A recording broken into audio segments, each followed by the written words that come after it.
stop? Midnight. Midnight, preferably. And So you that's guys 10, are all 11:30-ish. central, I think. All central. Yeah, time? me and Jacob are Yeah, I'm central. central. Okay. How about for you, Mary? What do you have a time you have to be done by? I mean, probably 10 for me. On my So end. that's Latest. That's in an an hour and a half. That's like an hour and a half. Okay, we're probably. going to book it, guys. All right, No- we can do it. She won't be here for spiritual speculation then, probably. Do you guys have We'll see. We'll see, yeah. each 2 likes and a classic maker, your favorite thing that you're going to save for the end of the like section? And Yes. 2 Yes. dislikes and your tragic maker, the thing you're going to save for the end of the dislike section? Yes. See. Yes. That means yes, Francisco. Okay. Paul, did you... I'll I'm punch not him seeing for a- him. I'm not seeing a check here. Did you do the mind meld and technicals? I think Yes. you did, but okay. Okay, those are all closed. Do any Howdy, of you... Bobo. Babo. Hey, hello, Babo. hello. Do any of you have a spiritual speculation question or thought tonight? I do, but I got to look up the scripture for it. Okay. I'm thinking not- about it. Okay. Paul? No. No. Mary, how about you? I don't. Okay. No worries. Try to come up with the Jonah connection, with the whales and stuff. Oh but I might, my. by the time this episode is, by the time we get there. And do any of you have a good impersonation of any He does. character or actor? Of what? Hang on. I do have a Scotty if you want that. It is a very good Scotty. Do you want that, Paul? I don't know. Sure. Would you mind saying this episode is sponsored by PaulJPowers.com? Hang on. Laddie, don't you think you should? Okay. This episode is brought to you by PaulJPowers.com. That sounded more like Kevin Joshua Burnham, but My bad. Wow. no, that's fine. Thank you. I won't use it on today's episode, but I may use it in the future. Oh, you're if that's welcome, okay. man. I should have checked. Can you all hear this? Best bits. Best bits. Is it Yes. really low? Or Not can you used to the new computer hear- You're voice, fine. though. Yeah. Okay. That's Travis. Yeah, that is Travis. Travis. Oh. Yes, not Alice. Okay. Oh, yes, because Alice is missing. Indeed. She was stolen. 20 minutes. Howdy, to what? Ashley. Hi, Ashley. Hello, Ashley. 20 minutes till Ken posted that a while ago for when we're going to start. There. Yeah, 6:08. Yeah. Yeah. Yes. Rest in peace, Alice. Wow. We don't know if she's dead or not. Was she ever alive to begin with? Let's start the spiritual speculation. Well, yeah. That is a good question. That is the $1 billion question right there. All right. Then I think thumbs up if you are ready to get started with the actual recording of the podcast. I see a I couple. guess. Okay. Awesome. Yeah. Okay. Then, we'll be muting the stream to not spoil myself on this. Awesome. And welcome fresh over on the Rumble side. Yeah, we're going to be starting here. So just like the ticker at the bottom says, we're not going to have much chat interaction. I have the jar going. I have this going. I have you guys going. All right, let's get started. Hey, Star Fox. This is the best Spock I could muster. I know it's not great. You don't want the 5 seconds of silence? Oh, thank you, Paul. That's actually fantastic. Yes. So don't mute yourselves or anything like that. I'm going to take 5 seconds so that I have it when I edit. Wow. When I edit to essentially cancel out all the room noise. So give me 5 seconds of silence now.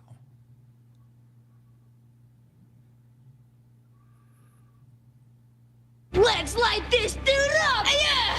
We're not doing Three Ninjas, Paul. What? Wow. All right. Then here we go, guys. We're going to go ahead and start the actual recording of the show in 5, 4, 3. Okay, Power Rangers, let's do it! Paul! Where is it coming from? Paul. The Power Paul. Rangers. All J. those Powers. sound effects What? are Paul. No, how can I be doing all those? Can I start now? I don't know, can you? Hey, Ken. All right. Your use of language has altered since our arrival. It is currently laced with, shall we say, more colorful metaphors. Double dumb butt on you, and so forth. Oh, you mean the profanity? Yes. Well, that's simply the way they talk here. Nobody pays attention unless you swear and listen to this episode of the Retro Rewind podcast. He didn't have that type of Well, thing Spock going. didn't kind of. You want to go at it? Let's do it. I was Whose doing my is best. worse? Whose is more dramatic? Let's go. All right, you want me to dumb it down a little? Just a little. Oh, you mean the profanity? I sound Yes. more like myself, but okay. No, that's fine. Okay, I'll use the original. We'll just No, go with we can that. try. You want to take two just in case? I'll just okay. Yes, I think I would feel better. All right. I could give a better performance here. Your best. Losers always whine about their best. Your use of language has altered since our arrival. Dang it, that's not anything like Spock. Yeah, I liked how you didn't go as high with altered, though. Your use of language has altered since our arrival. It is currently laced with, shall we say, more colorful metaphors. Double dumb butt on you and so forth. Oh, you mean the profanity? Yes. Well, that's simply the way they talk here. Nobody pays attention to you unless you swear and listen to this episode of the Retro Rewind podcast. Thunder Road 3 now online. How can I help you travel through movie space-time today? Course entered. Star Trek 4, The Voyage Home, 1986. Is this correct? Course set. Rewinding in 3, 2, 1.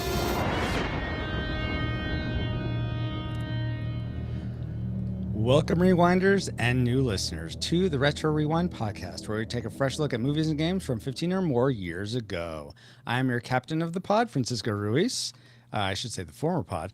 And I'm joined by your favorite XO and mine, Paul, the PaulJPowers.com Powers. Captain, there be whales here! And I don't mean our guest host, Wow. nor our listeners. So, hope I didn't Come on, offend walk anybody that on there. back, Paul. Jeez. Well, yeah, that's great, Paul. Also, for this discussion of the film, Star Trek 4, The Voyage Home, we welcome aboard for the first time the worship leader at her church and host of the Nerds and Jesus podcast, Mary Howell. Hey, Mary. Hey, So glad to be here. Glad to have you here. And in addition to Mary, we are glad to have back aboard Escape Pod Systems shipman, Jared Heron. Hey, Jared. Jared. Wrong J word. Right? Jacob, I Jared. think call same early, thing. but Jared's a different one. Try that again. Escape Pod Systems shipman, Jacob Heron. Hey, Jacob. Live long and prosper, guys. Longer and prosper. Finally, we're glad to have back aboard on his 10th time sailing with us, Drew Dodgen. And Drew, since this is your 10th time, you are being promoted to communications officer. Congratulations. Well, that's good because I'm looking for the nuclear whistles. I think they're Oh, in yeah. Alameda, Yeah. Oh, over in Alameda. Yeah, Yes. exactly. which Yeah, I think apparently is that's- just right down the street here in Texas. That's why they couldn't find it. Oh, my word. And now that you have a quick flyby of who we are, Paul, can you give us a quick overview of the production specs for Star Trek 4, The Voyage Home? All right. Let's check my notes here. All right. The Long Voyage Home was released October 8th, 1940. And it was rated approved. Yes. Paul. Yes. The Long Voyage Home. Star Trek. Is there Star Trek 4 in that title at all? No, it's the Voyage then Home. that's not- Long Voyage Home. It's a class. What? We're not reviewing the classic by John Ford starring John Wayne? Paul, you know what? What do you think? Do you think we're covering that? Yes. No, we're not. Go back. what and are we watch watching? Star Trek 4, The Voyage Home. Oh. That being could have been said, if brought there to is my a John attention Wayne, yesterday. that being said, if there is a John Wayne movie where he has to save the whales, I'd be interested in Oh, watching absolutely. It was Yeah. John Ford, I think he said, but. Well, No, it's it's directed John by Wayne John too. Ford, Yeah, starring John John Ford. Wayne. Oh, okay. All the Johns. Anyway. All right. Star Trek IV: The Voyage Home. That's what you should have told me. Then there would be no mix-up. Yeah, what was I thinking? Anyways, that was released November 21st in 1986. It runs an hour and 59 minutes and is rated PG. It was directed by Leonard Nimoy and also written by him along with Harvey Barnett or Harv Bennett, however you pronounce Harv's name. Bennett too, maybe. I don't know. He has a E at the end of his first name. I don't even know how to pronounce his first name, let alone his last name. Let's see. Let's move on with the lead stars being William Shatner, Leonard Nimoy, DeForest Kelley, and the original Star Trek bunch, with the music being composed by Leonard Rosenmund. You ready for the Rosenman? But Rosenman. Sorry, you're right. Rosenman. It's like Saruman, but Rosen. It's not a Digimon. It sounds like a Digimon. Yeah. Hey, how did this? How much did this movie cost to make, Paul? Oh, you ready for the box office trivia? Yes, let's go for it. Okay, the box office trivia. Let's see. Star Trek IV: The Voyage Home was made for about $26 million and earned over $133 million in the box office. Ooh. So given this fact, how high in the box office, not in your local office at home or the post office, but in the box office in 1986, how high do you think it ranks among the other movies released theatrically? All right, so we'll go for the top 50. Top 50. And anyone live in chat, you're welcome to join in the guesses. Bobo coming in hot with 42. But Mary, what is your guess for where this ranked in the top 50 movies of 1986? Oh, I don't know. Shot in the dark. It's okay. I have no idea. I wanna just like go with somewhere in the middle, so probably like 28.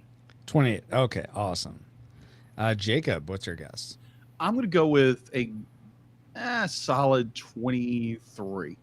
23. Drew, are you going to Price is Right, your co-host? I am actually going to highball this and go with the number on the case, 4. Really? Nice. Oh my gosh. Oh, wow. And then, like I said, Bobo in chat guesses 42. Rushmore Show, hello, guesses 33. Kenneth then guesses 15. Bobo would say 8, but yeah, you have to go with your gimmick, Bobo. I am going to be a little less generous and say 32, which is 4 times 8, for what that's worth. Paul, where did this actually end up?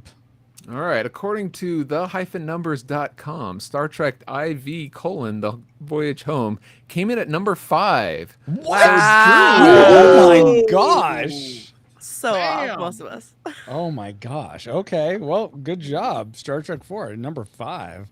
Well done. Well done. Thank you. And thank you for those factoids, Paul. And let's see if any of them factor into our memory mind meld or subsequent roundtable discussion, which we'll get into once Alice has located our target film.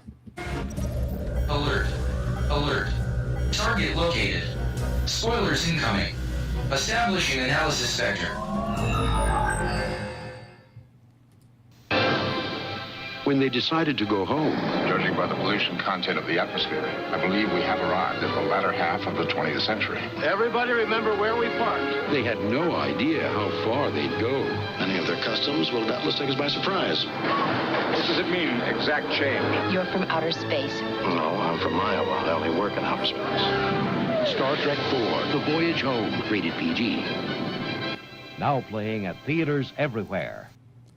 I love it when these movies are playing at theaters everywhere, except they're not playing there anymore. How do No, I they see said them now. now? I believe the narrator.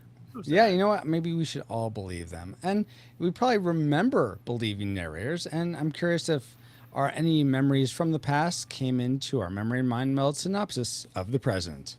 So here it is for Star Trek 4. Or IV: The Voyage Home, like Paul likes to say. That's not me. That's the title. I didn't come up with that. A space burrito tells Earth it will be destroyed if they don't have whales. Starfleet sends Kirk and crew back in time in a Klingon bird of prey they stole in the last movie from Klingon Doc Brown in order to get humpback whales from the mom of Seventh Heaven. But then it's punk rock versus Spock on a bus. Uhura and Chekhov find the nuclear vessel they can use to recharge the warp core to get back home. Hello, computer. The Enterprise crew survives the A's and gets the whales to the future San Francisco, making the space burrito go away. I mean, there were certainly elements of that were right on, but some of it was deceptive because I don't think Starfleet actually sent them. They sort of went of their own accord. Pretty much. Yep. But based on those memories, as flawed as they were, what reign did they lead you to predict? So not your final reign of Star Trek 4, but the one you predicted before you rewatched it or watched it for the first time. Did you predict classic, nostalgic, or tragic? Let's start with Mary. What was your prediction?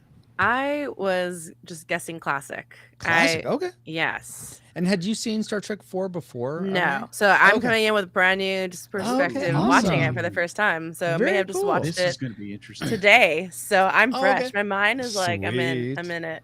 I'm So, yeah. sorry. Have you seen any other Star Trek films, or was this your first Star Trek Probably experience? Well, no, I've watched some of the series, but not but more of the more recent ones than I have like this series and this film. era. So Okay, yeah. awesome. Jacob, what was your prediction? classic. Classic. Classic. And This is the movie that I've watched over and over again in my youth. So oh yeah, wow, okay, classic. cool. Drew, how about you? I'm sure you've seen this movie before, being the Oh, many times. Okay. I actually am going to predict this will be a nostalgic. Nostalgic, all right. Paul, how about you? I enjoyed watching this as a kid, but I thought I've seen it a few times as an adult, thinking it wasn't as good as I thought it was as a kid, kind of hokey in parts. So I predicted nostalgic as well. Nostalgic as well. Let's see. Kenneth in chat predicted tragic. And then I actually sort of felt the same way as you, Paul, and went with nostalgic prediction too. But it'll be interesting to see if any of those excuse me, memories pan out. Excuse me, Edna mode. Edna mode. Yes. This is not outtake worthy, but I just want to clear my throat. All right, smoke them if you got them. I'm restarting again right now. Oh. It'll be interesting to see if any of those predictions come true. But before we, why am I blanking on this? Why do I have this written down? Usually, I thought I. That's a good question. Very good, Captain. I've always been impressed with your memory because you say this Yeah, without a script like and almost 300 times now.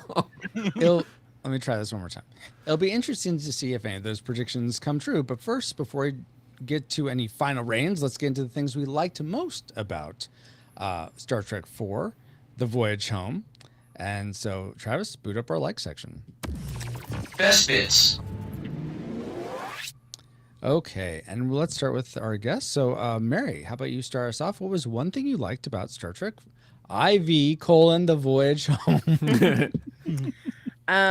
Well, I love time travel. Anything that has to do with anything with time travel, and just for me being a huge Doctor Who fan, from being all the things in between with time travel. So coming into this, and I was like, they're time traveling, yes, and to the 80s, so even better.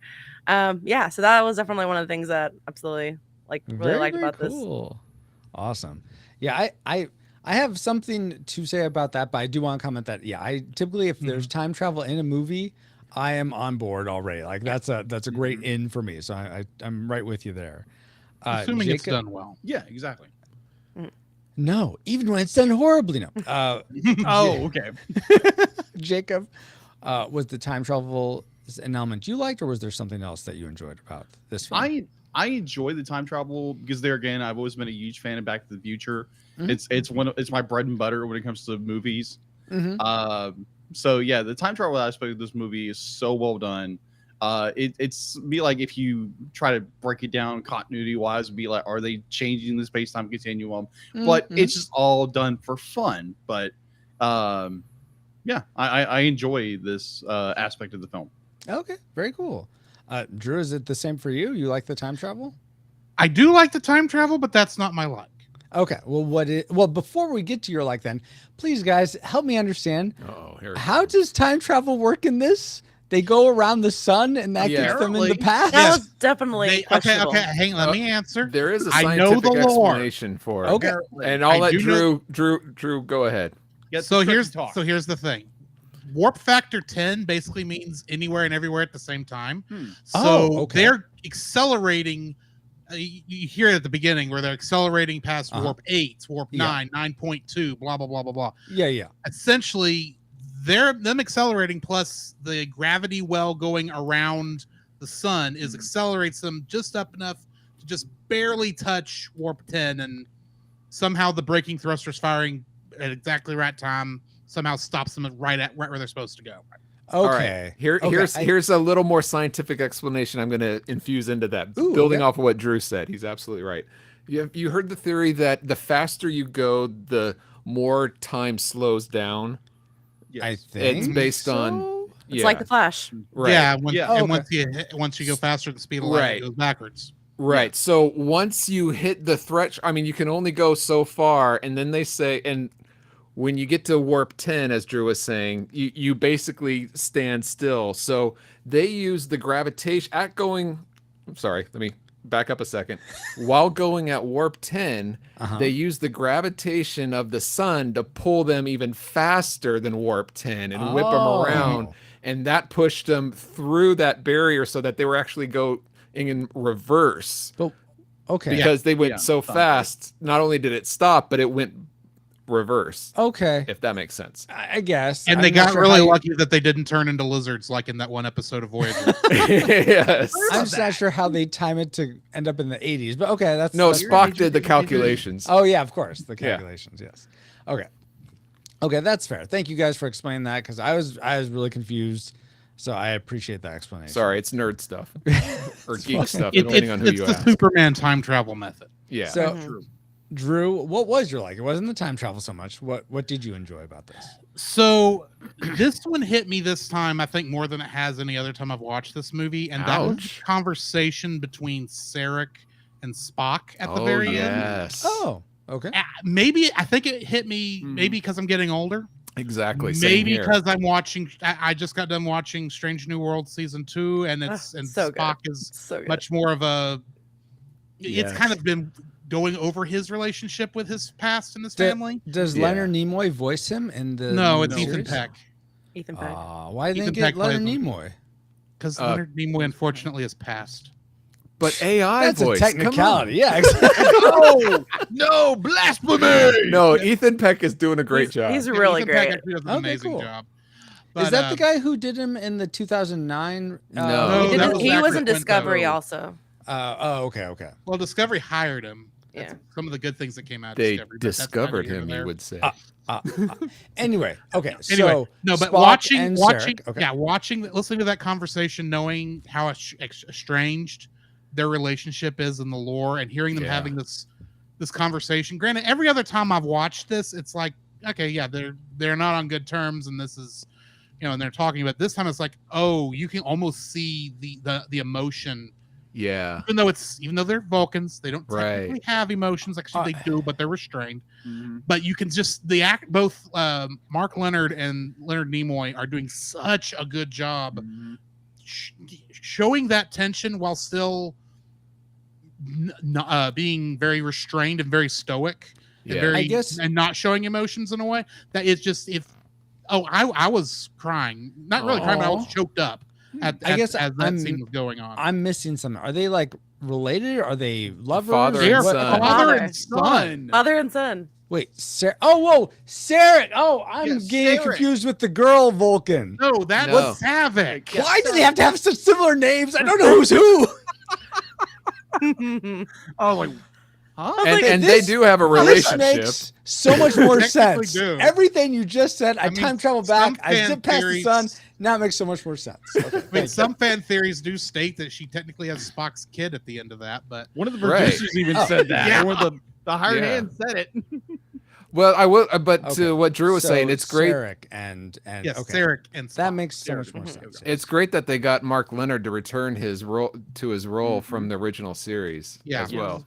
Well, and Amanda is the same actress from the original series too. That's right. Yeah.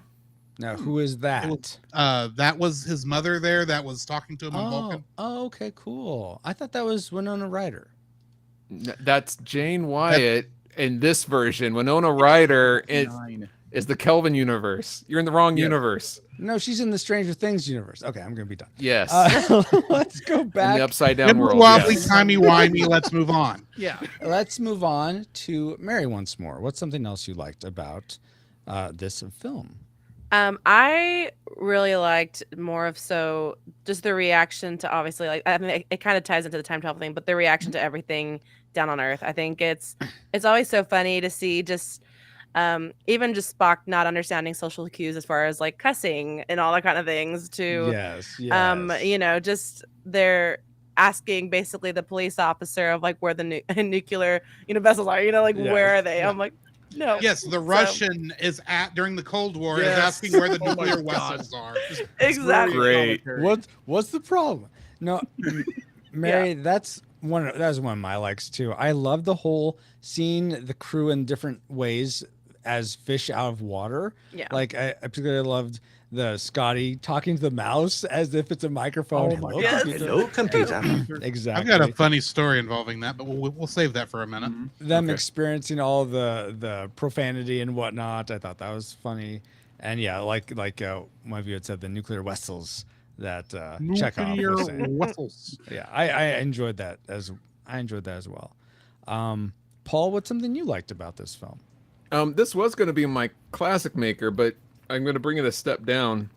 And say that the cast, just to see the William Shatner, Leonard Nimoy, DeForest Kelley, James Doohan, George Takei, Walter Koenig, Nichelle Nichols, all these people back in these classic roles as these classic characters is just so fun to see them in their element. Yeah. It was going to be my classic maker, but then I remember movies like Star Trek V and such, so that's like they're in the same characters, but not not as in good movies. So I see. Okay. So there are things that separate it, but these actors in these roles are great to watch for me. Awesome. Jacob, what's something else you liked? Mine would be, this movie is comedy gold, but not over the top comedy. This is utilizing the actors, utilizing the characters of who they are, what they are in Star Trek, and putting them into Trek. I'm sorry, Trek. Also, you said gold instead of, I think you meant bronze, maybe?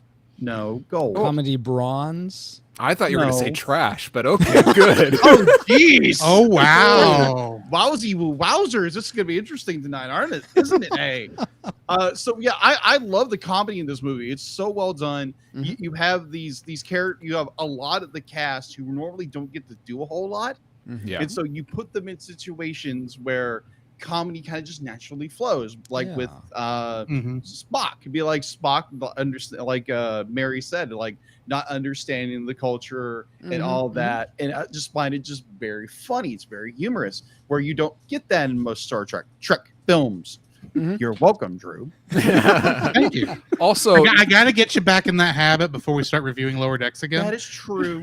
And Francisco, you said you enjoyed the fish out of water aspect. Was that a whale pun? It wasn't. I wish I was that clever. But going back to the humor. Well, I was that clever, but we haven't got to mine yet. Okay. Well, all right. Take it away, Drew. What's something you liked? And then we'll get to our classic makers. Mine is the fish out of water. And yes, that is a whale pun. The whale of a pun. Admiral, there be whales here. But everything from the nuclear vessels to computer. Hello, computer. Just use the keyboard. How quaint. And to one of my favorite scenes in the whole stinking movie, that punk rocker on the bus playing that music as loud as he possibly can. That was so funny. And Spock freaking over. Yeah.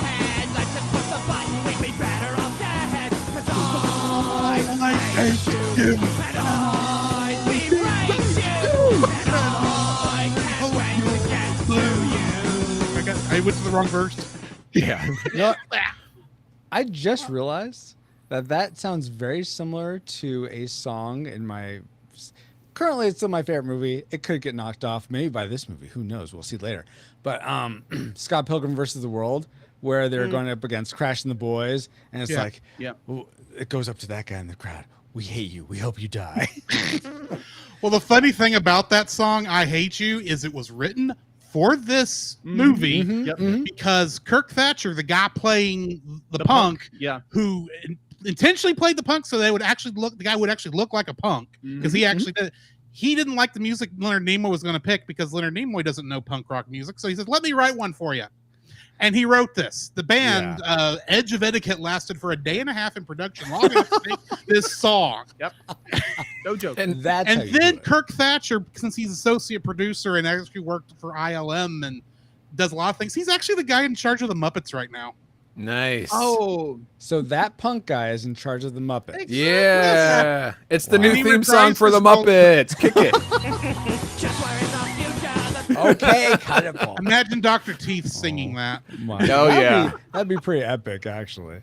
But he actually returned as that character in Picard season 2 in the year 2024 with that song, but it's slightly changed lyrics saying "I still hate you." Okay, I think and pause because I think someone in the memories may bring that up later, so let's not give it away. Enough. All right, let's censor I'm ourselves. nerding out. This is my franchise. Our Vulcan Careful of logic spoilers too. to continue to the things we loved most, which I guess sort of goes against Vulcan logic. But yeah, the things we loved most about Star Trek 4, The Voyage Home. And I'm going to start with Paul this time, actually. What? Yeah, no, crazy. So I'm going to have to mostly agree with Jacob and say the humor. I just enjoyed this. Really? Yes. Okay. Now, is it the best humor in the world? No. Is it a bronze? I would give some. If someone said that, I would think, yeah. But I thoroughly get on board with that. I thoroughly enjoyed it. It's fresh air compared to some of these heavier Star Trek themes that they explore. So it's nice. Okay. So the humor, pretty much the freshness to it compared to other Star Treks. Okay, that's totally fair. Let's go to Mary next. What's the thing you loved most about Star Trek 4? Well, I wrote down I loved the whole medical scenes with McCoy's reaction to like medieval practices in the 80s. What is this, Dark Ages? You're talking about the humor again. Yes. But honestly, it's I think it's those subtle that humor part of it where it's just funny. And you know, even the moment whenever he had to essentially, you know, realizes that woman's like dying of has dialysis. He's like, let me just give you this pill. You'll be fine. Doctor gave me a pill and I grew a new kidney. Yeah. But the fact that he's just so shocked of just how like the practices are just not up to par of what he's used to. So it was really funny. I love that was probably one of the scenes that I absolutely loved of this film. But the humor, I reiterate that definitely throughout it. It's tasteful and not like overdone. Yeah. I will say. Oh wait, hold on. Did I write this down later? No, I didn't. Okay, so I'll just put it here now since we're on that topic. I loved 90% of that whole scene. I mean, it was multiple scenes, but the part where they're in the hospital, I just thought it was so hokey, and this is why it's not gold comedy, it's bronze comedy. So hokey, the whole what I want to call the Scooby-Dooification of them running away from the Siri guys, especially with the music on it. I'm like, it has similar vibes. I could see that. Yeah. It seemed a little too tongue-in-cheek or a little too silly. So that's there may be some more on that later. Okay, all right, but everything else, all the things you mentioned, Mary, absolutely, those were very fun, and could see why that'd be your classic maker. Let's go to Drew next. What's your classic maker, Drew? I this is going to sound like it should be a negative, but it's not. It's the fact that this really does feel like two separate movies that one is on the bookends and then you got the one in the middle. They're both connected, but I just love that point as the minute we hit San Francisco and you got those two it goes from being the super serious, we've got to find these whales in order to save the future, and we get to Golden Gate Park and we get a guy complaining about a toaster as he throws the trash in there, and you got that quick transition to say, okay, we're to the funny part, and then you get to the end, and you get this. They're going through, heading towards the sun, trying to time travel back, and they get back. Says, "Did we arrive?" Yep, we're back. Oh, and I just love how that's like, because you forget for like after that hour that, oh yeah, there is actually, the Earth is in trouble. We got to save the Earth, and because of this giant space burrito, as we called it. Yes. And there's an intense out of it, and the court scene as well. We have to have that. Yeah, but that allowed them to actually close the plot threads that had been springing up since Wrath of Khan and Search for Spock. Right. But then still have their light comedy, and it's not feel like it was completely out of nowhere. Right. I just love the fact that this movie was able to do two separate kind of stories in, what is this, an hour and a half of movie, and it not feel forced. Then you must love Back to the Future 2 because it has like 3 stories all in one. I'm a fan. Okay, I think one's better. I just want to make sure your logic is consistent. That's all. Francisco, I grew up on Star Trek Deep Space Nine, where they had they had 3 stories. I don't want to hear about that, Jacob. What is your classic? Jacob, that was you. Oh, me. Okay. The other I Jacob. got wrapped up, and it was like, what's going on? So my classic maker would be the great and late performance from James Doohan. This is his he entire Scotty? Scotty. Okay, thank you. Yeah. Scotty. You actually get a rare shot of his missing finger in this one. Do. How did he lose a finger? In World War II. Oh, because he was in really? the Canadian military during World War II, and he lost a finger there. And for the most part, Star Trek did a very good job of hiding this fact. Oh wow! But when he's sitting down at the Apple computer, you can actually see he's missing a finger. Oh wow! For like a millisecond. Crazy.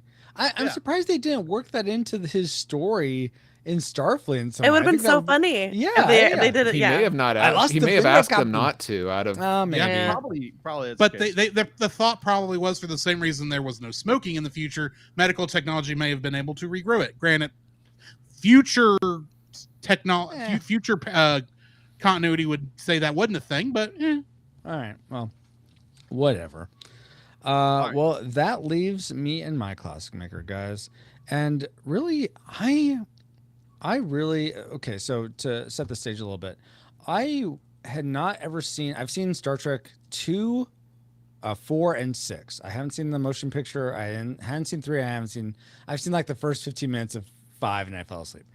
That was very wise, Roy, to fall asleep at Star Trek 5. Yes, I decided going into this, since I'd never seen 3, and I enjoyed 2. I'd like to see the bridge movie, so I watched Star Trek 3: A Search for Spock and very much enjoyed it.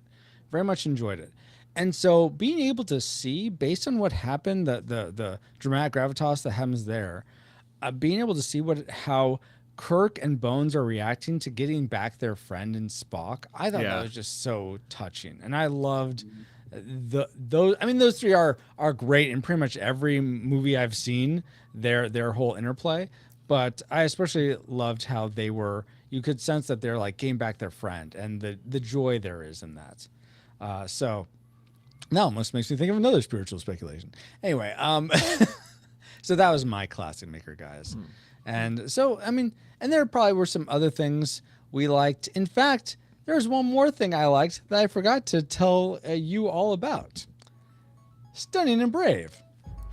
Hosts Chris Cowan and Nate Henderson for the Stunning and Brave podcast confess their privilege, spotlight stunning social media posts, and fabricate outrage, all while keeping you super woke and enlightened. They'll make you laugh. Yeah, that's right. You have no choice. Check out Stunning and Brave at stunningandbrave.net. Yeah. You have no choice. Thank you, The Claw. I appreciate that. Yeah. You're scared of the Claw. Not that Claw, Paul. But what does that have to do with Star Trek 4? Well, Paul, you guys were talking about how this is comedy gold, or I guess I'd say comedy bronze. And Stunning and Brave is really a comedy podcast, so that's the connection. But what does Star Trek 4 have to do with Stunning and Brave? Well, they are saving the whales. That's improving the environment.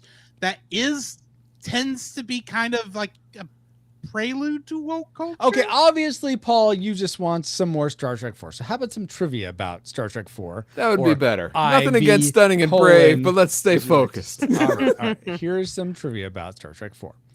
Did you all realize the restaurant scene was where Kirk and Jillian go to have pizza dinner?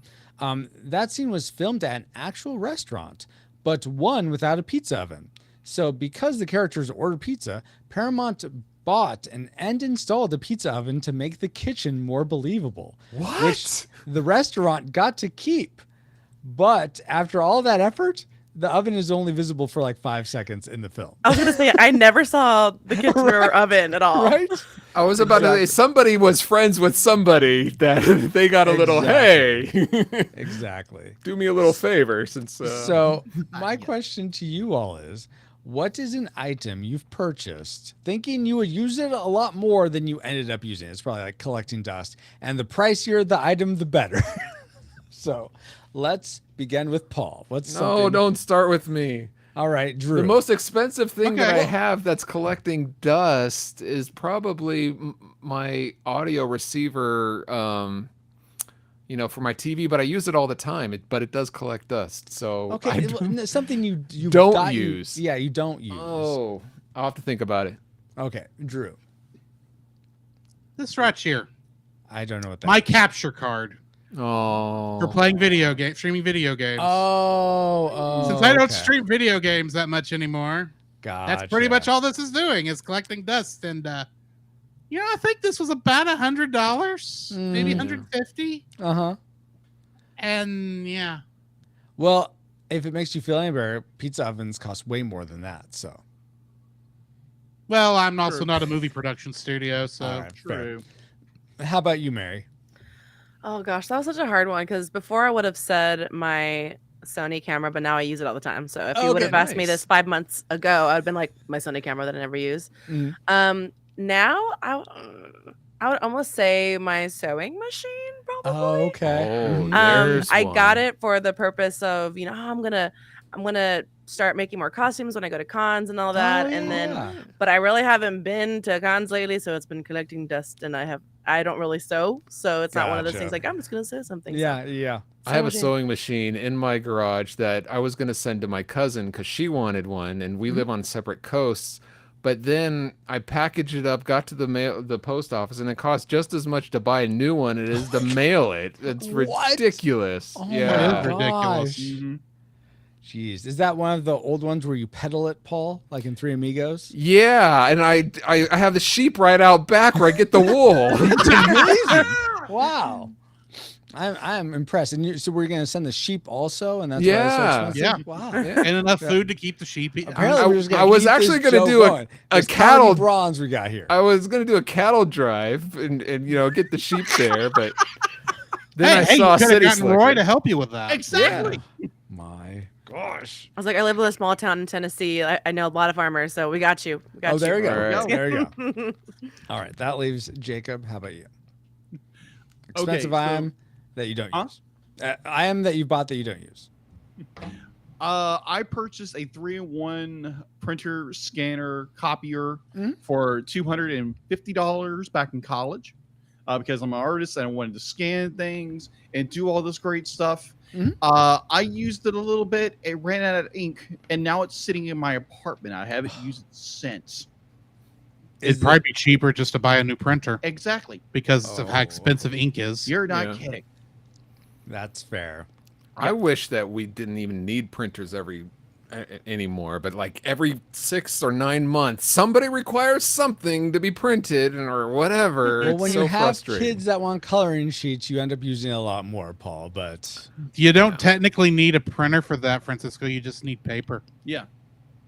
To print out or a tablet. Minecraft things that they see online. Have them color. draw it. Make them color draw it. themselves. Exactly. Improve that artistic ability while they're young and can still learn. I do make my son make his own copies. Like he'll put it up against the window and trace out the printed things. So if he wants multiples, he does have to do that. But I do print out the original. All right. Great trivia, Francisco. Thank you, Paul.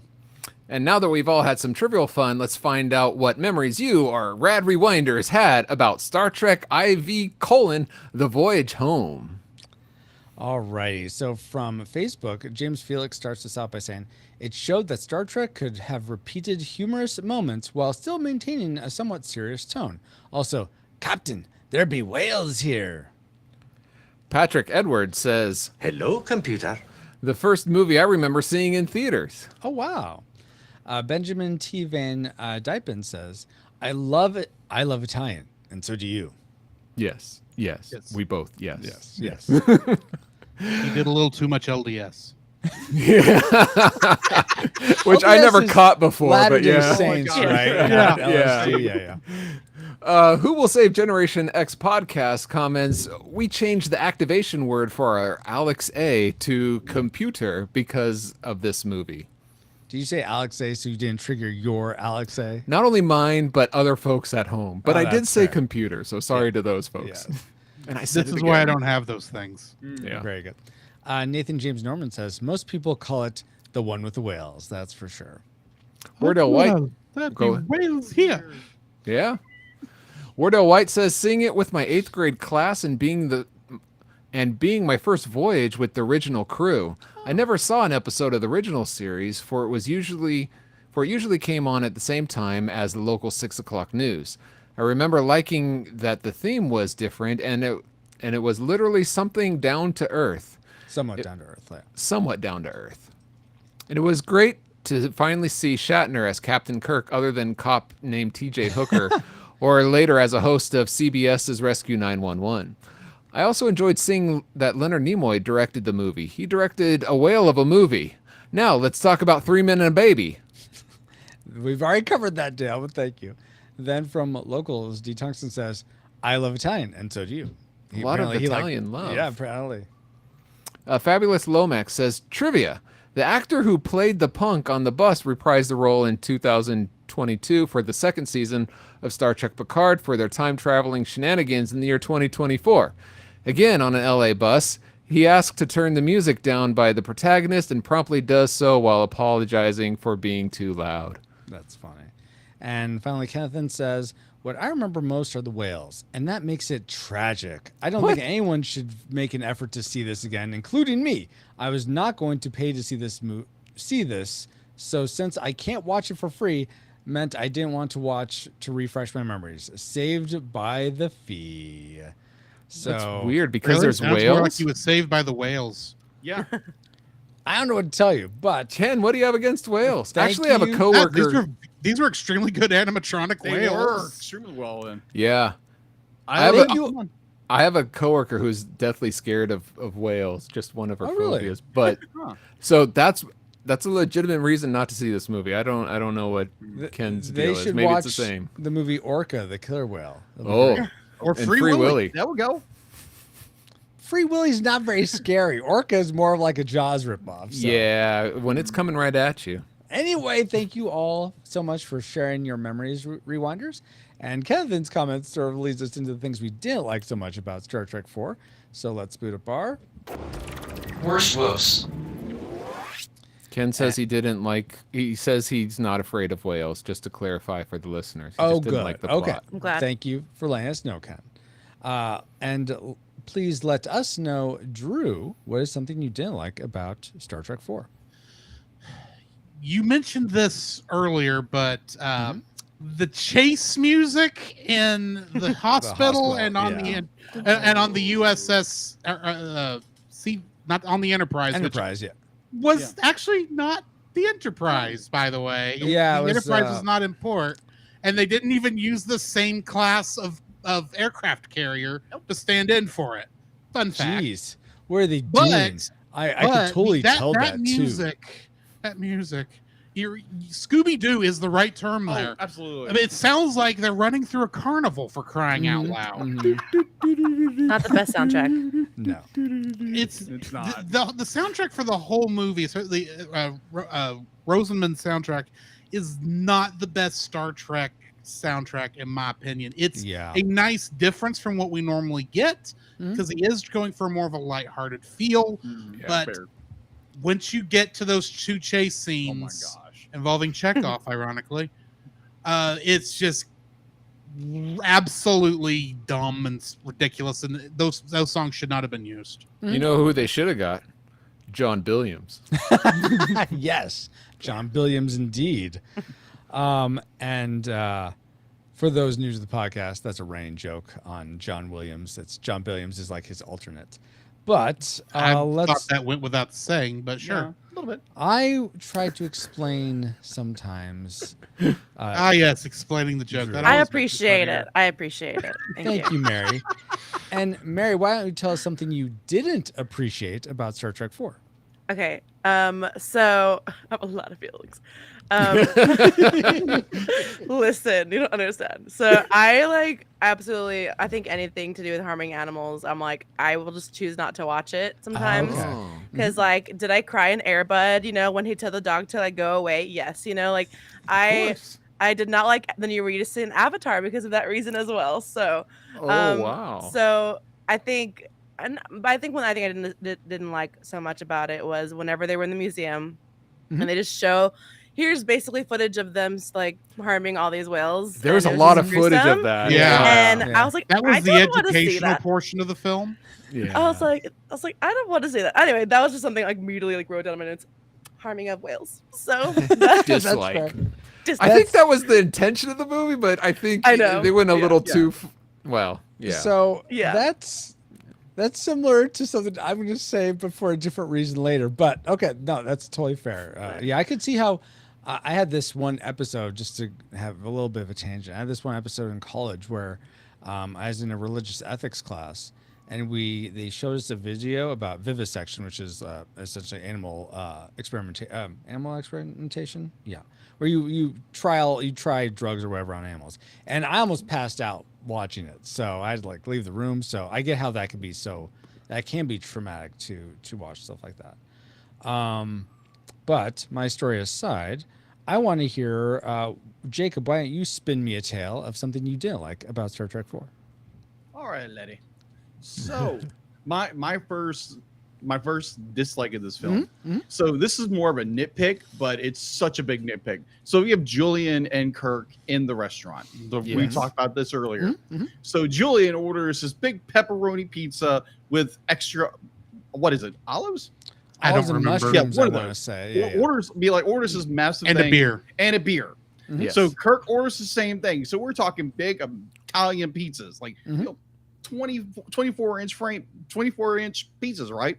Did they say they 24 get ready inches? to go. They get their beer, and the guy walks in with a very small little pizza. They order 2 pizzas, and they get 1 pizza. What in the world is wrong with this this waiter? It's like, what in the world? Maybe he could only carry 1 pizza at a time. A small. I was looking. It's to really closer to a medium. pizza. It's really closer to a medium size he brings out. But you're right. It's not a large. No, I'd be like, I want my money back, darn it. Hey, I want my large pizza. They're still getting used to the new pizza oven. They're trying to figure out how to cook things. Apparently, that's no excuse. Give me my large pizza. 2 now. It's not like Kirk can pay for it. That is true. Julian's pay for it. Real quick, around the pike, your favorite pizza toppings on a pizza? For me, it's pepperoni and pineapple. I was gonna say the same thing. Really, Mary? Oh, wow, yes. awesome. Sweet. Paul, how about you? Another pizza. Oh no. Yes, Paul. A pizza sandwich. Yeah, calzone. No, for me, I think we call those deep dish. Yeah, the thicker the style. better. Yes, Thicker for the me. But pineapple and ham. Pineapple and ham. Jacob. Sauce. No. Bacon and chicken. Canadian bacon or legit pork bacon? Pork bacon. I mean, they're both pork, but I mean, like, I was about to say. But No, different it's textures. Canadian, They're eh? different. they're different. One's They're ham, crispy, crunchy. one's actual bacon. Okay, Bacon, not ham bacon. One's like exactly. ham. Yeah. And Drew. I mostly just prefer pepperoni, but I also like a chicken Alfredo pizza. Oh, those are good. Okay. And then here in chat, Baba says he likes whale meat on the pizza. The whale blubber. Sure. Wow. Blubber pizza. Oh. Ken says sausage and mushroom. All right. All right. I also like a space burrito on mine. Oh my gosh. With a giant white olive. Yes. Let's go back to Drew. What's something else you didn't like about this film? I am not a fan of the fact that the bird of prey set that they use throughout this film is not the same bird of prey set they used in Star Trek 3. It's because not. I apparently noticed they that tore too. the set down and had to build another one. And Ooh. what's funny is that the scene, the shot where they're figuring out Spock's looking up the whale song. That's a redress of the set where Spock died in Star Trek 2. Really? Really? And then Yes. the reactor and all that? Oh Yes, my gosh. that thing. Oh, that makes sense. Which I thought Yeah. that part's interesting, but the fact is, I'm looking at that set and going, I know all future Klingon Bird of Prey sets are based on this one, Mm-hmm. but this is not what we saw in the last movie. Some I don't things- care if they changed all the light bulbs. This is an entirely different architecture. So some things are not the same, and some things are Yeah, too and it's similarly the same. I'm just saying it's not the same shit. No, it's not. Yeah. Like the thing that stuck out the most, because I had just seen 3 the day before I saw 4, is that the captain of the Bird of Prey is up on like a big high exactly. captain seat, and the pilot and whatever are like sort of down low, almost like how if you envision the Star Destroyers in Star Wars, how it's like Darth Vader's walking on this platform, and then way down below are all the people, all the Whereas in this movie, crew the, working, the, yeah. the bridge is basically a Federation starship, but smaller and brown. Yeah. Well, so I sort of thought in my head, well, they were working for, I think, a few months on this, so maybe they just tore it all out and replaced it with in some of their- Vulcan. Why would you do that if that's going to be like a major? There's Klingon writing all over those workstations. Yeah, they should replace that too, I guess. Yeah. I don't know. That but Also, that's since this didn't come up, that Klingon Bird of Prey shows back up in Picard season 3. oh, fun. That's cool. It does. Paul, why don't you show up one of your dislikes? Okay. Sometimes I don't have the best segues. That's good enough. We'll go with it. As we all here have mentioned that we are time traveling fans. We like movies about time traveling. One of the biggest things about time traveling is essentially the butterfly effect. Basically, it's kind of like the Prime Directive. You don't want to disturb it, but yet when Chekhov is like being surrounded in the bottom of the Enterprise, the fake Enterprise, his phaser doesn't work, and so he throws it at the people trying to capture him. It's like, A, that's stupid. You don't want to do that because it could work later, and you throw that away. B, it puts technology in their hands that you don't want to do. That's the butterfly effect. Yeah. He left the communicator also. He did. Yeah, I understand it's for comedy reasons, but so the time traveling fan in me screams no. There's rules. There's Right. rules. Yeah, exactly. Even the transparent aluminum. May I defend slightly? Okay. He still got caught at the end of trying to escape the Enterprise. They would have confiscated those items again. But he wasn't trying to. He was trying to run away. Yeah. I get that, but he was kind of in between a rock and a hard place. That's But maybe I missed it. But how did he end up in the hospital? Because he fell off the ship, and- I guess, and hit his head or yeah. something. He- Okay. And so they took He him. he was in a coma to the after he hospital. fell. Yeah. And so instead of putting him in the brig, which they They should were have gonna done, cut his head. they tried to be nice and take him to the hospital first. Yes. But let's go back to you, Mary. What's something you didn't like? Was it time travel shenanigans or something else? So coming from, I haven't seen the other ones yet. So this is like the one I've saw. A lot of it was like, wait, what happened? wait, what? Yeah, You know, there's a lot of references that, and like, I yeah. get it because it's like the fourth one, so that makes sense, you know. Yeah. I'm going through all of them, so I'm going through them really in order. So I'll eventually I'll be in order again as I go through them nice, again. Okay. Nice. But yeah, I think that was one of the things I wish. I know a lot of sequels sometimes will do like a recap more on like when they're having conversation and stuff like that. And so I think they did a little bit of that, but I just wanted more because I'm like, wait, what happened? So yeah. and then eventually I caught up on it towards like the middle end of it. But Yeah. I was like, one thing I'm like, I probably should have watched the 3 right in front of it. I broke all the rules, but it's fine. at least Wrath of Khan and Search for Spock, you didn't have to watch motion picture for this. Yeah. So you could just watch 2 and 3, I think. But it goes up from here, right? You know, so. More on that in my Tragic Maker. I will say, Mary, that what was I gonna say? It was on that topic that I think it's helpful, to watch at least 2 and 3 going into this. I was gonna say that this is, I think, back in the day, my first Star Trek movie that I had seen. So it was a lot of people's introduction back in the 80s who were like, all right, I guess I'll check it out. It's getting good reviews. Yeah. Heck, So this was the first Number one that 5 came out after I was born. Oh, really? Okay, cool. So, anyway, but you bringing that up, Mary, does make me think of something. In an effort, so that one of my dislikes, in an effort to recap for the audience what had happened in Star Trek 3 with the Enterprise blowing up and whatnot, it totally took me out of the movie. They're sort of, this is at the beginning, they have like this trial. They're putting Kirk and them on trial, even though they're over The on courtroom Vulcan. scene. Yeah, the courtroom scene. And I'm thinking, okay, you're showing the Klingons in the Enterprise as it self-destructs, and then somehow Starfleet has magic cameras outside the Enterprise from multiple angles that show the destruction. And it looks just like the third movie. How'd they get this footage? Amazing. It even has the nice shot of the hole burning away the name Enterprise. Yeah, that just took me out of the movie so much. I mean, the way the third one recaps the second one, it's like you see.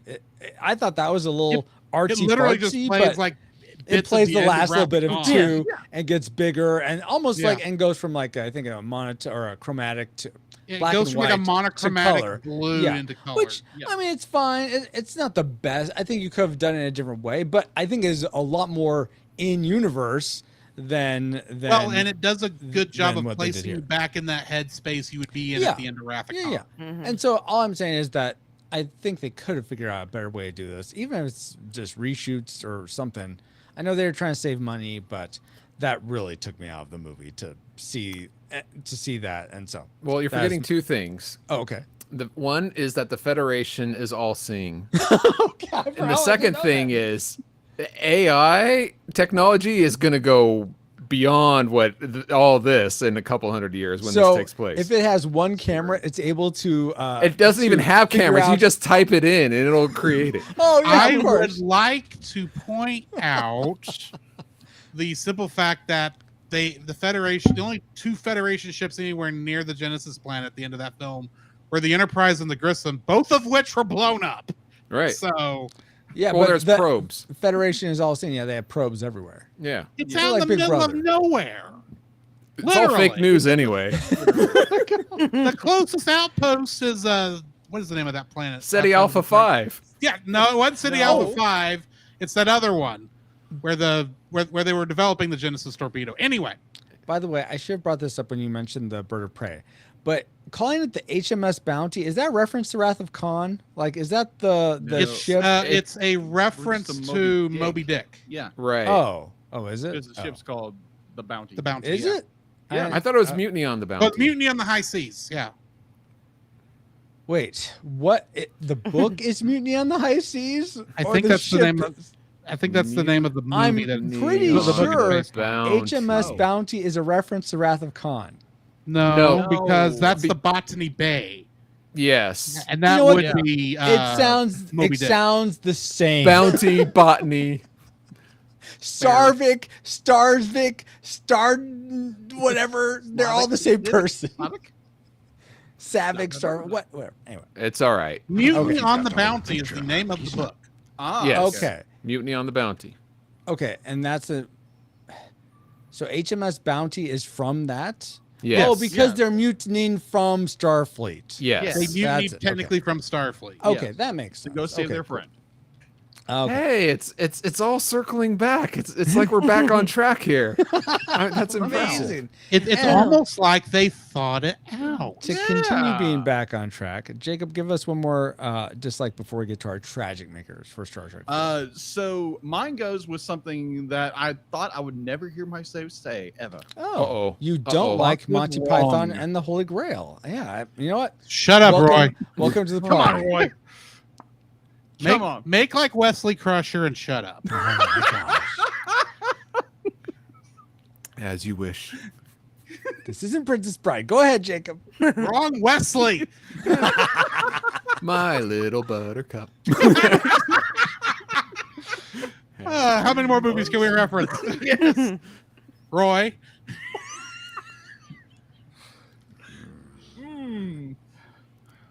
Anytime, Jacob. Give us My, my second dislike would be that I thought I would never hear myself say in a million years. Spock was wrong.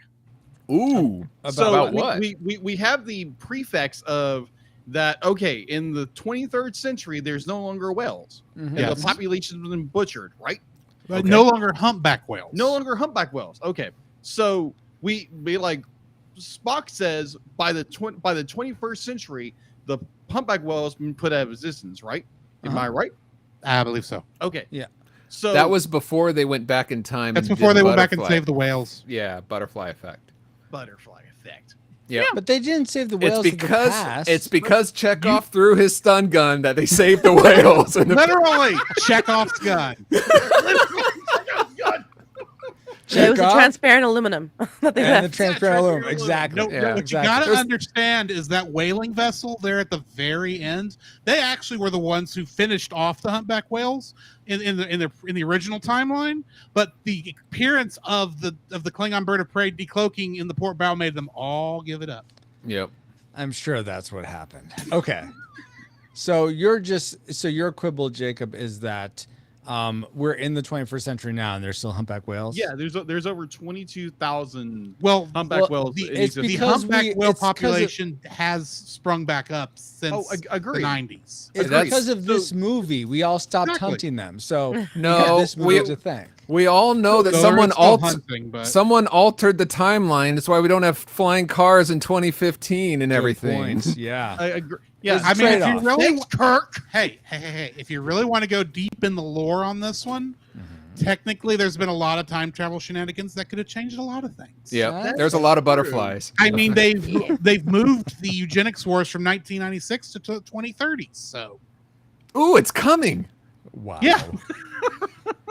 Great. What I want to hear coming from you right now is your tragic maker. What did you Oh. hate most about Star Trek 4? All right, for me, watching Star Trek IV : The Voyage Home, my tragic maker is the visualizations when going through time travel. Oh, yeah. That admittedly, was that is very weird. They could What's have it done supposed better. to represent? It's a lot of things, but whales don't belong there. I mean, like, that's the reason, but it's not part of. You know what they should have done instead? Oh my god. Oh my gosh. That would have been better. Only if they're fans of the last several episodes of this podcast, Paul. But yes, I agree. It would have been better. Wow. Or just show a Bugs Bunny cartoon. Yeah.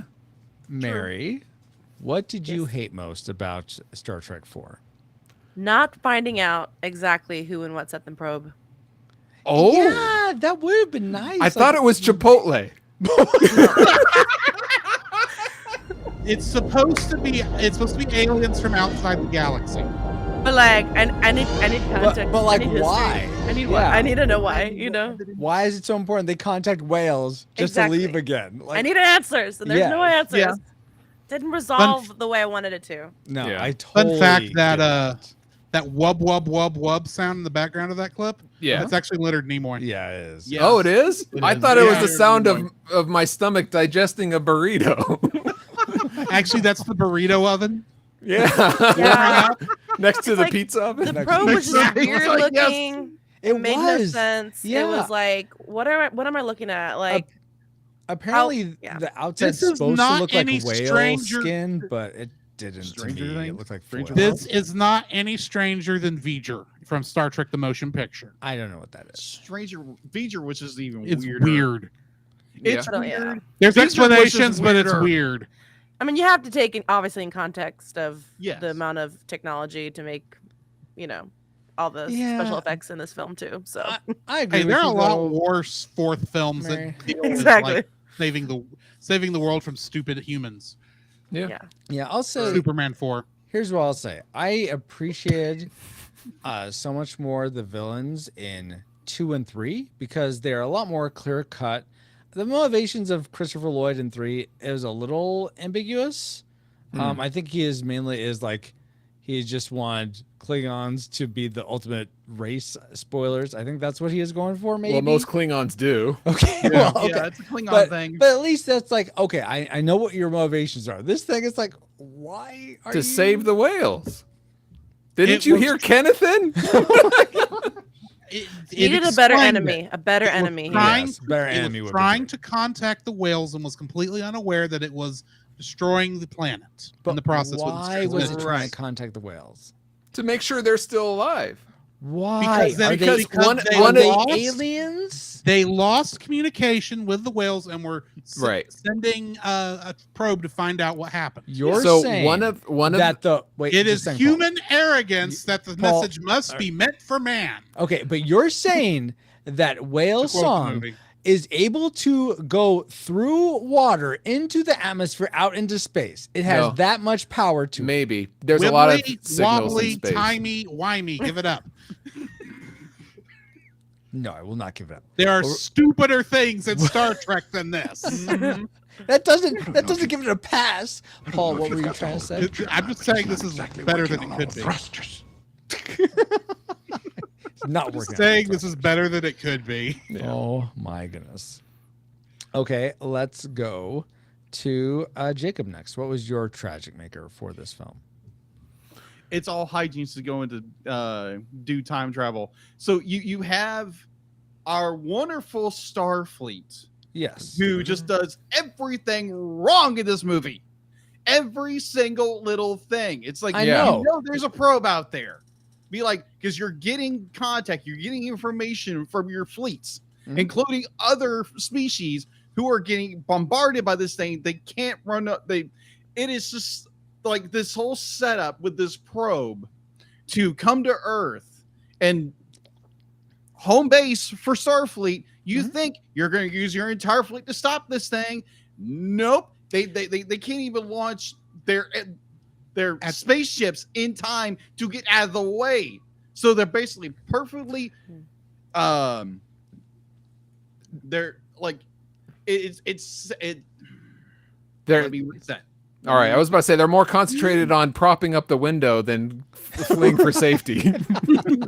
Yeah, exactly. They are Starfleet is more a bit like now I lost my place. I'm sorry. They're just inept in dealing with this situation. Sorry. Okay. All right. So my tragic maker of this movie is Starfleet's inability to get out of its own way. That makes So sense. Starfleet be like in every movie because the only thing you can do anything is the Enterprise. Apparently, They're always how it the only feels. ship in the yeah, quadrant. they're the only ship in the quadrant. Uh, So be like the entire in- quadrant of the galaxy. They're always Yeah, the which only is ship in the weird. quadrant. So Exactly. So to use the excuse that be like, oh, you have a probe coming into Earth and you have this entire Starfleet at your disposal, which is not a quote unquote military. Be Nope. like, you're not going to dispatch your entire fleet to stop this thing at a long range. Nope, we're just gonna let this thing come in and disable us, and we're just gonna have this rogue ship come around and like, oh, be like, oh, we got a great idea. We can translate all this for some reason, and all of hijinks to go back in time and save some whales. So Starfleet is a bust. It doesn't really work in this movie. It doesn't work. It's like these guys, they're supposed to be explorers. They do everything. And then they just wind up dropping the ball, and just for Kirk can go back in time and save everything. Yeah, sounds good. Do you think one of the other Star Trek alien races would have been able to handle it better? Like the Romulans, Cardassians, or the whale Vulcans, people. the whale people. First off, Romulans aren't in the Federation yet. I'm not saying Federation, just any of the alien races that are in Star Trek. I think it was sent by Borg to, to disable the planet first, and then that was take V'ger. over. What? Yes, that was V'ger that the Borg sent. Nice. I heard this. Yes, the Borg sent the whatever. No. It's a joke about Star Trek 1. Move along. You haven't seen it. Move along home. Fine. I'm just nodding, like, Exactly. So yeah. Starfleet can't get out of its way in order to make the plot move forward. Okay, that's fair. It seemed more like a contrivance than it's very contrived. That they were really like, okay, they did their best to deal with it, but they couldn't muster up a because of defense. course Kirk is the only one who can save the day. Well, yeah, he's. I mean, he had to jump in the water at the end, to sacrifice himself for the whales. Exactly. Yeah. No other captain's willing to sacrifice and swim for the rest. Well, except for maybe Tim Allen. Yeah. Oh yeah, that's a good point. You're talking about Galaxy Quest, though. Yeah, Galaxy Quest, the best Star Trek movie, according to J.J. Abrams, which is why I have a problem with the Abrams trilogy. Wow. Oh my word. But is he wrong? Speaking of moving on, moving right along. I'm not sure if I want to go with me next or Drew next. I'll let Drew, as he's probably the most Star Trek fan of us all. Well, I don't know, Paul's pretty a little. Pretty let me go last. Yeah, I'm sure mine will make let more you go sense. Last. So, mine has nothing to do with Starfleet. Has nothing to do with Star Trek, really. I just found the character of Jillian so unlikable. I really did not like her. I felt like. Would you have preferred Eddie Murphy? I know he was up for this. I don't. Wow. Yeah, I don't know if I would have preferred if it was the same type of character. I thought Catherine Hicks is fine. I like Catherine Hicks in like Seventh Heaven. I know some people don't like her, even that show or her in that. But did she not scream enough like Willie in Temple of Doom? Yeah, that was the problem, Paul. Okay. No, not at all. She felt very she felt like the type of person that feels like animals are more important than people. Animals certainly have a place. They're part of God's creation, and we're supposed to steward them well. I totally agree with that, but I don't. But she doesn't strike me as the person that if I'm having to save a dog or a baby, she strikes me as the person that's going to save the dog and not the baby. So I'm like, that's her character. I don't like that type of character. Yeah. So that's why it's my tragedy maker. You may have just. She ties into that whole time travel issue of like she went to the future, and that feels like a big time travel no. And good point. And she says she has no one. I guess if her parents are dead, no siblings, no relationships, that's fine. Also, another aspect of this is like, she didn't seem to and are you saying you wouldn't forget your parents and your no that's not what I will point out to that travel 200 years in the future behind and to go towards something. I would point out that she was the co-director of that Cetacean Institute, and she just disappears. Okay. Yeah. What I'm trying to say is it seems like they're building up at least a semblance of a romance between her and Kirk. And she's just like skedaddles. No, it's like peace out. I thought that was great. She flips it on Kirk. Finally, he knows how it feels. No, okay, that's fair. If that's what they're going for, that makes a lot of sense. Okay. But it seemed like it seemed to. I think I'm bringing a lot of modern mentalities to this. Yeah, you're not bringing the whole weight of the original series with you. That's the problem. No, that's a good point. I am not bringing that. So it just seemed, I don't know. It bothered me. It felt like she was very much out for herself and her animals and no one else. Everyone else be darned. So not that's no one else, but yeah. I'm you just didn't like that. Okay, that's how it felt to me. So that was my tragic maker. Drew, go ahead and top us off here. You know what this movie's biggest sin is? They're going for humpback whales, not blue whales. This movie's biggest sin is that it ends and we now have to watch Star Trek V. Oh my God. That is the biggest problem with this film. Really? Is it's the one right before Star Trek V. Yeah. The worst film in the series, or as I like to call it, Captain Kirk saves the universe from not God. He's not kidding. But I like Yosemite. Yosemite is the only good part about that movie. Yeah, it begins and ends with those. And that shot of the Enterprise in front of the moon. That's a good thing, too. Yeah. Everything else makes me go, "Ugh." I do not need to see Uhura in that little bit of dress. So the worst thing about Star Trek Especially 4 what, is Star 50 Trek in that 5? Yes, the worst thing about Star Trek 4 is it's Star Trek 5. Really? What? That's not even part of this viewing experience. I don't care. Oh my! All right, God. well, if Look, Francisco can have a like with Stunning and Brave about this movie, I guess you can have a dislike about Star Trek 5. And the Fair thing point, is, yes. hey, talking about the same continuity issues, that's not the same bridge set they use in Star Trek 5 No. or 6. I think it's 'cause in they contract that they I can't thought they use it. And the Enterprise in Star Trek 5 is falling apart. But Oh I my thought gosh. I thought they rebuilt the whole thing for at the end of this movie. They rebuilt. It's Star a brand Trek. new Star Trek or Yeah. Enterprise. So wouldn't it be different? We don't want to go there. Okay. You seem like you wanted to go there, but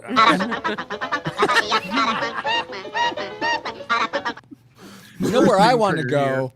You know what? We've entered all our trajectories into the firing computer. Alice, do you have a firing solution for us? Firing solution complete. Salvo authority accepted. Ratings prepared to launch. Right.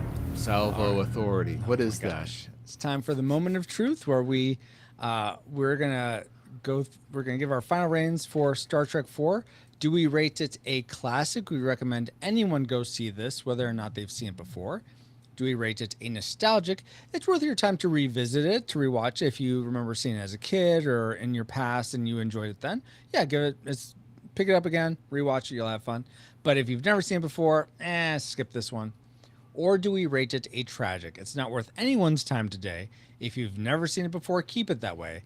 And if you have seen it before, don't sully any good memories you have of it with a rewatch. So let's begin with our guests. Mary, what is your final rating for Star Trek 4? I would still stick with classic. Oh, really? Okay, awesome. Yeah. So classic. And that was your prediction. Okay. Yeah. Let me ask you this, since this is your first of the original series of movies I think you said you've seen. It sounds like it inspired you to want to go back and watch the other ones. Is that the case, or did I misunderstand? So I mean, my dad grew up going to Trek conventions, got to meet the really? cast and all the things, cool. you know, at all of it. So I watched a little bit of it, but I wanted to dive into all of it, and so that's kind of where I've been watching a lot of the shows, more of the newer ones and stuff like that, and getting to see this, you know, still being the same characters but different actors, like but it was still had that same kind of lightness of it as well I really enjoyed part of it. So being first time viewer, so classic kind of felt a little bit right. Hey, Dad, I finally watched Star Trek and I really love the theme song.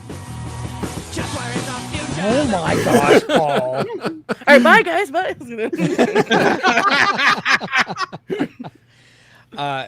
Jacob, what was your final rating? You had predicted classic as well. What was your final rating? I did. And so at the end of the day, I'm going to give it a tragic. Whoa! Because Star Trek 5 is the superior movie. I will come over there and slap you upside your forehead. Like, you're in danger. It's a claw forehead, but I'm kidding. Throw your phaser at him. I'm kidding. Disrupt the timeline. Classic. Throw your It's a phaser. classic. I don't want to die here. Okay. It's a classic.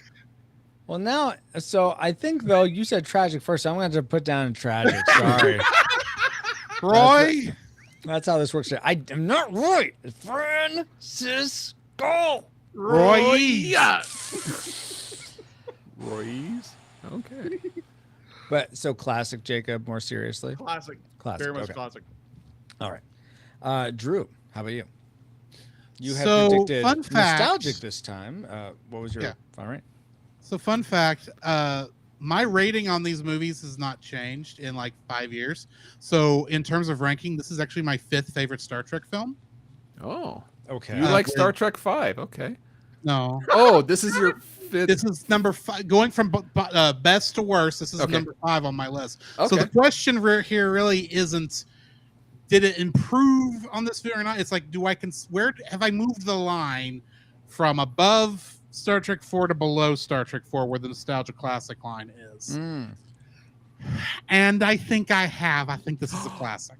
What? Oh, what? Wow. Okay, that's. I was gonna say unprecedented, but it's not unprecedented at all. All right, so we have 3 classics from our guests. Before we get to me and Paul's reign, we get your guys, everyone who supports us at the $5 level at retrorewindpodcast.com/support. You get to have your voice, your final reign, tallied as well. And when I averaged all of the reigns from you awesome reflex capacitors together, you collectively rated Star Trek 4 a disputed classic film. So we have another classic from the reflex capacitors. So Paul, I think we're gonna be outgunned here no matter what we say. But you had predicted nostalgic. I might as well just say tragic, but I mean, you could. I'm not gonna tragic. I'm gonna throw my vote away. I what was predicted your nostalgic, but I was shocked. I actually found myself enjoying this watch more than I thought I would. And at this point, I would recommend anybody, if they haven't seen it, to go ahead and watch it. So okay, I'm gonna join the cool kids and rate this classic. Yeah. Well, Join the Bellevue. Welcome to the bright side. Depending on how this goes, we've either all mutinied, or we are one big happy feast. I mean, it would be awesome to be a happy family, but unfortunately, this is going the way of Monty Python and the Holy Grail once more. Right. Oh yeah, I forgot you don't like funny. Though this is very much a movie. I'm not saying this isn't a movie. Like, that is not one. But no, this is a movie. But this was almost too silly for me, and I think I shot myself in the foot watching Star Trek 3 right before, with much higher stakes, much more drama, much more sci-fi. And so having watched this right after that, it was just way too silly for me. It wasn't as enjoyable as I remember. So I'm going to say tragic because of Star Trek 3. So unlike you, so you said your tragic maker is that this ends and goes to Star Trek 5, Drew. Mine is that this is such a disparate tone from Star Trek 3. So tragic is my rating. But that's why I liked it. Like I said earlier, it's a breath of fresh air. I didn't like the breath of fresh air. I wanted them to continue on with the 2 and 3. I thought that was great, solid. You know what's wrong with Roy? He didn't watch 1, 2, and 3 immediately before 4, so he didn't get tired of the drama. Yeah. You can skip 1, go to 2, then 3, then 4. I haven't seen the trilogy. 1. You're good. No, if you watch 1, you'll appreciate 4 more. Yeah, watch motion picture. Yeah, that's one of the reasons I don't want to watch it. Look, I'll even look, if you're gonna watch 1, do watch the director's edition. It is the better cut of the film. Yeah, but you will still be wondering. I did why try to watch 1. I Uh-huh. didn't get far. And I will say, really tried. Slow and boring. I have seen the motion picture in a theater twice now. It does play better in a theater. Okay. In the same way that 2001: A Space Odyssey plays better in a theater. No, that doesn't play good anywhere. But okay. No. I heard it's a snore fest. Yeah. Well, I never could get through 2001 until I saw it in the theater. Same here. Anyway, according to the Retro Rewind podcast, though, we rate Star Trek 4 or Star Trek IV: The Voyage Home. That one. Slightly disputed classic film. We'd recommend anyone go out and see this, whether or not they've seen it before. But now it's time to. Well, we can't get back to 20XX, so we're gonna hang out here for a bit, and you can. No 20XX. Return to 20XX overridden. Comsats broadcasting while awaiting return coordinates.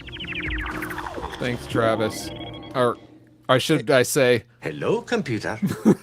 You know, it still feels good to be still in 1986, but we wouldn't have been able to travel here to begin with if it weren't for our amazing reflux capacitors, namely Deborah Powers, Geek Devotions, Drew of the Cellcast. Oh, you're right. Hey! Ashley Ruiz, Kenneth Thin, Fabulous Lomax, Rosie Lomax, That's Our Babo, D. Tungsten, Dale, Mr. Lost, Daryl Hafner, Cool Deluxe, in addition to 2 other awesome patrons as well. Thank you all so much for keeping the gigawatts coming. We really do appreciate you all. And if you want to help keep us flying and get bonus content for your generosity, head over to retrorewindpodcast.com/support to start. This stream's at full power, and she's got plenty more to give. That's excellent news, Mr. Scott. How is this possible? Well, Captain, logic would indicate the reason is because this stream is sponsored by PaulJPowers.com. Hey, Captain, are there any non-monetary ways to support the show? Actually, yeah. If you live in, the 23rd century where they don't have money anymore, you can't support that way. That's totally fine. I will say you probably enjoyed this episode if you've made it this far and you're listening right now. So if you're not driving, tap the share icon on your podcast player for this episode and send it to a friend. And I know you like Star Trek, or I know you like Star Trek 4, so I thought you would appreciate this podcast about it. Cool. And I'll bet they'll thank you for it. I think so. And speaking of thanking people, we want to give a big whale hug to everyone for joining us and supporting their thoughts about Star Trek IV: The Voyage Home. Let's go around alphabetically like I like to do. So we'll start with Drew. How can people find you online? Is there anything cool going on? Oh, there's a lot of cool things going on. Yeah, all those things. That's amazing. Both Jacob and I are on the Cellcast, where we review animated movies and television shows. And I don't know if Roy actually thought this through, if he's actually just a genius when it comes to marketing, and I just didn't catch it.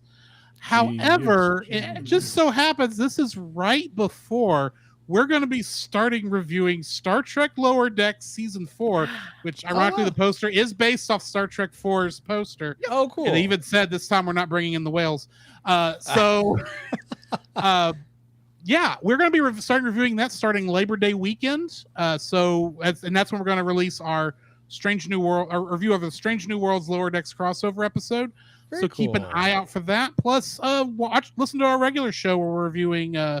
we're going into Bad Movie Month. Yeah. Yeah. And what was that, Jacob? He said pray for us. Oh, pray for you. It's rough. And then, we got a lot of cool stuff coming up. So cool. Cellcast. Very and awesome. then, just follow me on Drew's Photo Bin on Facebook to catch some of my photography if I ever bother to update the page. Yeah. Very cool. And Jacob, thank you for coming on. How can people find you online? Is there anything cool you got going on that they should check out? Yes, you can go to my Facebook page, Jacob's Daily Art Corner, where I try to draw every day. I don't get there as much, but I do.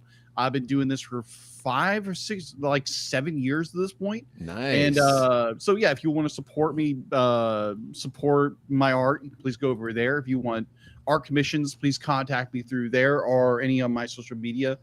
You basically find me just a Jacob Heron on Twitter, Twitter and Instagram. And if you want art commissions done, please let me know. And that's about it. All right, cool. Awesome. And Mary, thank you so much for joining us. Yes. Where can people find you online, and how can we know what's going on?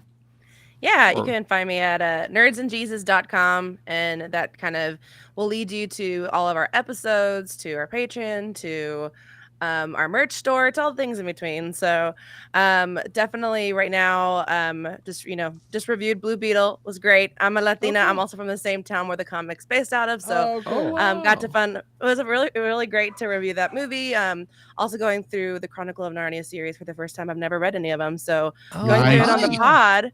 Yeah, so we're currently in The Magician's Nephew, so that's coming up, and that's going to be happening, especially with the writer's strike. You don't know what kind of content's coming out, so we're going to be reviewing a lot of the Chronicles of Narnia series, especially in the next year. But yeah, also got really cool guests coming on from Bible X, who is a video game developer for an actual open world gameplay as if you can travel into ancient Israel. So got to interview them.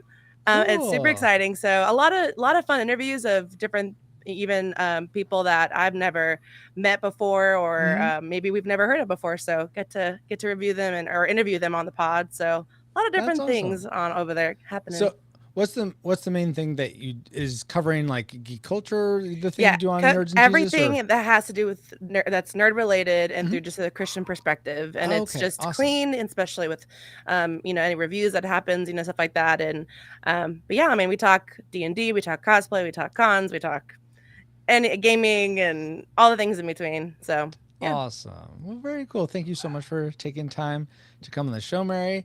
Also, Jacob and Drew, awesome to have you back. And thank you so much to my awesome friend Paul for another fun voyage. And all of you who were listening. Awesome to be on this movie time traveling travels. Take it with you. We'll go with that. Shenanigans? Shenanigans. Yes, exactly. Is this time travel shenanigans? Exactly. With whales. Ivy colon time travel shenanigans. That's right. Yes. All right. And, you're welcome, Francisco. And I am pauljpowers.com. You can find me at pauljpowers.com. Oh, I never would have guessed. And you can find me on our Discord for show announcements or just to say hi. Join us there at retrorewindpodcast.com/Discord. This podcast is a proud member of Culture Box, a curated collection of podcasts, videos, and articles that will provide you a balanced meal of content. You will find culture celebrated for its past and future, satirized for its extremes, explored in study, and created anew in story. Point your web browser to culturebox.media.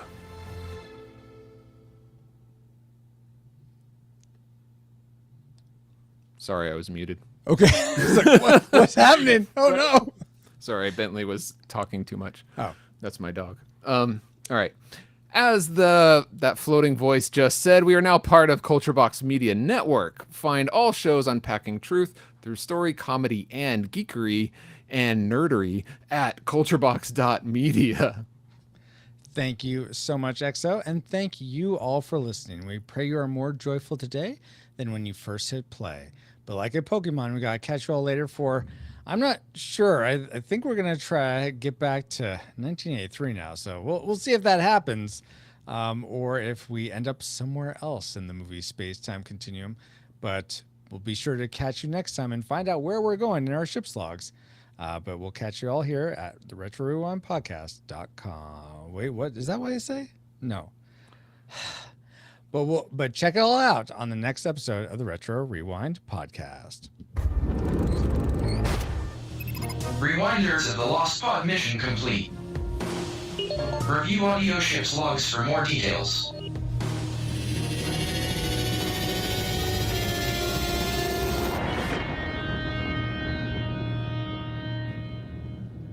Sulu, take us home. Thrust is functional.